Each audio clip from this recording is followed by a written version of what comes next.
Professeur, quelle est la place, d'après vous, de la peur, de l'émotion et de la morale dans la manipulation de l'opinion?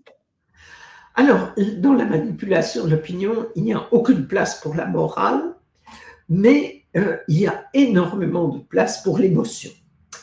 Et donc, quand on voit quelles sont les motivations des guerres, les motivations réelles des guerres, sont toujours les mêmes.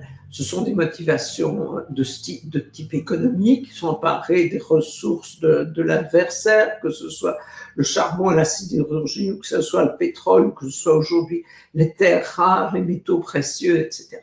Ça, c'est une forte motivation. Et l'autre, c'est une motivation de type géostratégique. L'ennemi a un grand empire et je vais m'attaquer à cet empire pour essayer de le couper en rondelles.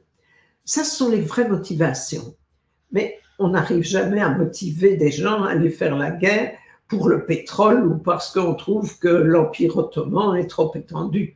Donc, il va falloir emballer ça dans des motivations qui en appellent à l'émotion, justement.